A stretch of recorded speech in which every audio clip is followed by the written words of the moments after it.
Doctor তো আমাদের অনেক সময় অনেক কিছু খেতে বারণ করে, কিন্তু আমরা কি তা শুনি?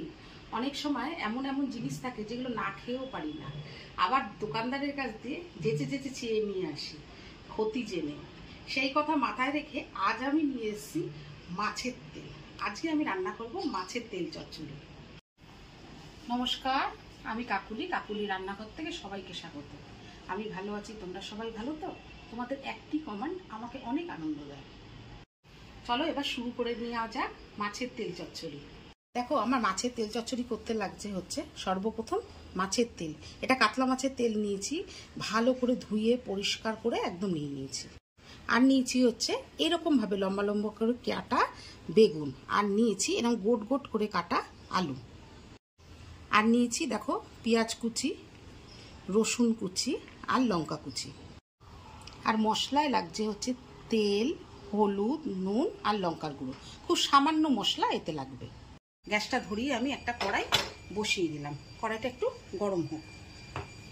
দেখো কড়াই গরম হয়ে গেছে, আমি একটুখানি তেল দেবো, কারণ মাছের তেল দিয়ে তেল বেরোবে। দেখো আমার তেলটা গরম হয়ে গেছে, আমি এর মধ্যে দিয়ে দেবো একটুখানি কালো জিরে।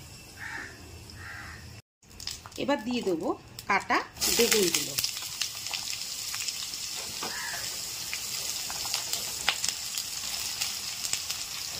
দিয়ে দেবো হচ্ছে কাটা আলু।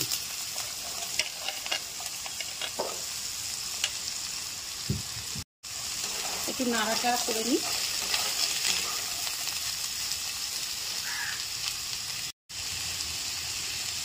দিয়ে দেবো হচ্ছে এর মধ্যে নুন, দেব একটু সামান্য হলুদ। এবার এটাকে নাড়বো, একটু ভাজা ভাজা হতে দেবো। দেখো আমার এটা একটু ভাজা ভাজা হয়ে যাচ্ছে। এবার আমি গ্যাসটা বন্ধ করে এটা আমি একটা থালায় ঢেলে নেব। দেখো বেগুন আর আলু আমি একটু হালকা ভেজে নিয়েছি। তেল আমার গরম হয়ে গেছে, দেব হচ্ছে এই দেখো রসুন কুচি। রসুন কুচিটা দিয়ে একটু হালকা একটু নাড়িয়ে নেব। দেব হচ্ছে এর মধ্যে কাটা পেঁয়াজ,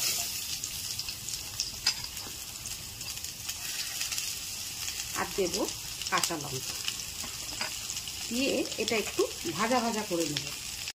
দেখো এটা হালকা ব্রাউন কালার হয়ে গেছে। এবার এর মধ্যে আমি দিয়ে দেবো এই দেখো মাছের তেল।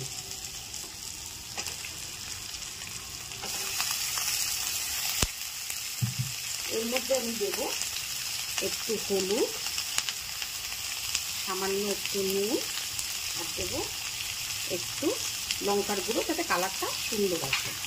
এবার এটা একটু নাড়িয়ে টাড়িয়ে নিতে হবে।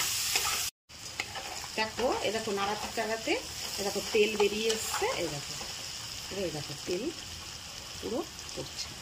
এইবারে এই অবস্থাতে আমি এই যে ভেজে রাখা বেগুন আর আলুটা আমি এর মধ্যে দিয়ে দেবো।